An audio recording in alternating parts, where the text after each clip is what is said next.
আসসালামু আলাইকুম, কেমন আছেন সকলে?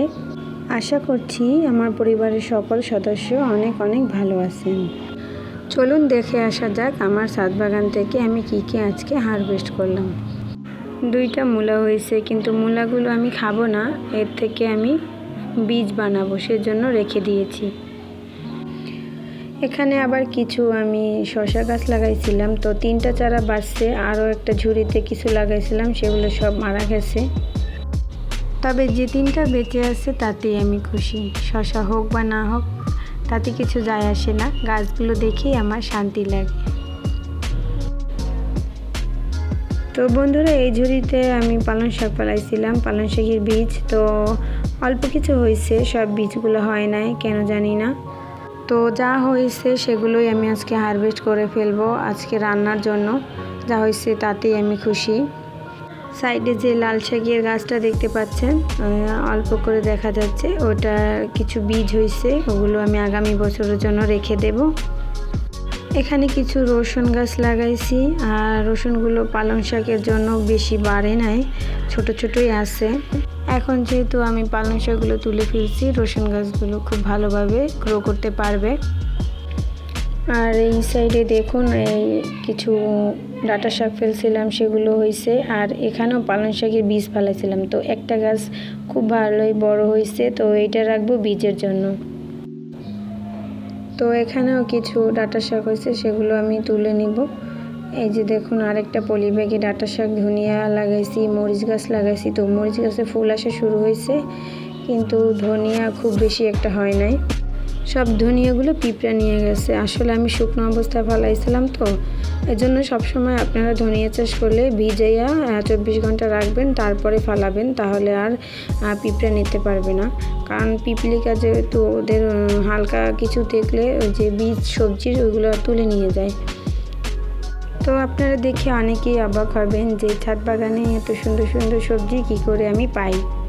আমার গাছপালা আমার কাছে খুবই যত্নের, তাই ওদেরকে আমি কখনোই রাসায়নিক কোনো খাবার দেই না। সব সময় আমি ওদের ঘরে তৈরি খাবারই দেই, কারণ কি, এটা ওদের হেলথের জন্য ভালো, আমাদের হেলথের জন্য ভালো। বিশ্বাস করেন, আজকে যখন সবজিগুলো রান্না করেছিলাম, খেতে অসাধারণ হয়েছিল। কারণ আমি কোনো চিংড়ি মাছ কিছুই দিইনি, শুধু নিরামিষ রান্না করেছি, তাতেও এত মজা হয়েছে। কারণ হচ্ছে এগুলো সবই অর্গ্যানিক, আর কোনো রকম রাসায়নিক নাই, কিছু নাই, সেজন্য এত মজা হয়েছে। আর বেশি মজা হয়েছে নিজের হাতে লাগাইছি, সেগুলো নিজের হাতে রান্না করছি, তাই। তো আমি টমেটো গাছে টমেটো হারভেস্ট করছিলাম, তো ওইটা লং ভিডিওতে দেখাতে পারিনি, লং ভিডিও করতে পারিনি, শর্টে দেখিয়ে দিয়েছি, যারা দেখতে চান দেখতে পারেন। আর এই যে কচু গাছটা দেখতে পাচ্ছেন, এটা আমি গ্রাম থেকে আনছিলাম অনেক আগে, তো এই জন্য আমাকে অনেকে পাগলও বলছে যে কচু গাছ কেউ লাগায়, তো আমি এই জন্য লাগাইছি, আমার কাছে খুব ভালো লাগছে এই জন্য। মরিচ গাছটায় খুব বেশি মরিচ নাই, যেগুলো একটু খাওয়ার উপযুক্ত হয়েছে সেগুলো নিয়ে যাব। এখনও গাছে অসংখ্য ফুল আসছে, ছোট ছোট কুড়ি আছে, তো বড় হয় নাই, সেজন্য আমি ওগুলো তুলছি না, ওগুলো রেখে দেব পরবর্তীতে খাওয়ার জন্য। ভিডিওটি ভালো লাগলে অবশ্যই পুরোটা দেখার চেষ্টা করবেন, কেউ একটু টেনে টুনে দেখবেন না, অনেক কষ্ট করে একটা ভিডিও বানাই। এগুলো কি কেউ বলতে পারেন? এগুলো হচ্ছে আমাদের বরিশালের ভাষায় থানকুনি পাতা বলে। তো এগুলোর জন্য আমি অনেক বকা শুনছি, তো তারপর আমি লাগাইছি, আমার কাছে এগুলো খুব ভালো লাগছে, এগুলো খুবই হেলদি স্বাস্থ্যের জন্য। তো আজকে কিছু আমি তুলছি, সেটা ভর্তা করব, সেই জন্য। থানকুনি পাতার ভর্তাটা আমার খুবই পছন্দের, তাই এটা থেকে আজকে আমি খুব মজার একটি ভর্তা বানাবো। থানকুনি পাতার বড়াটাও খুব ভালো লাগে, খেতে মজা লাগে। ডালের মধ্যে কিছু পাতা কুচি করে দিয়ে তারপরে বানাইতে হয়, সেটাও খুব মজার হয়, কিন্তু অত পরিমাণে নেই, তাই অল্প কিছু আছে যেহেতু, সেজন্য আমি ভর্তাই বানাই। আর এটা আমি মাঝে মাঝেই খাই, কিন্তু শহরে সবসময় পাওয়া যায় না, তাই আমি বাড়ি থেকে থানকুনি পাতার চারা নিয়ে আসছি।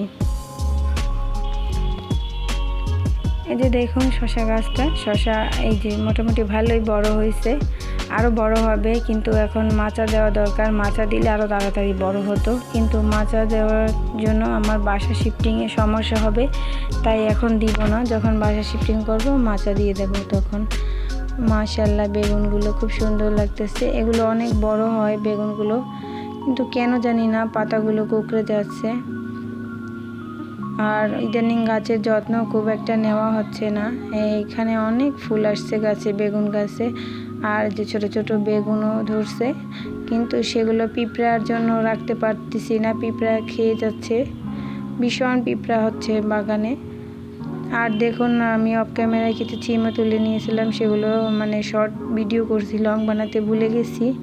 তো যেহেতু আজকে অনেক সবজি হারভেস্ট করছি, দেখুন টমেটো, সিম আছে, মরিচ, ধনিয়া পাতা, পালং শাক, তারপরে ডাঁটা শাক, বেশ ভালোই হারভেস্টিং হয়ে গেছে। আমার আজকের দিনের জন্য যথেষ্ট। তো আমার ভিডিওটি কেমন লেগেছে সবাই একটু কমেন্ট করে জানাবেন। ভালো লাগলে অবশ্যই একটা লাইক দিবেন।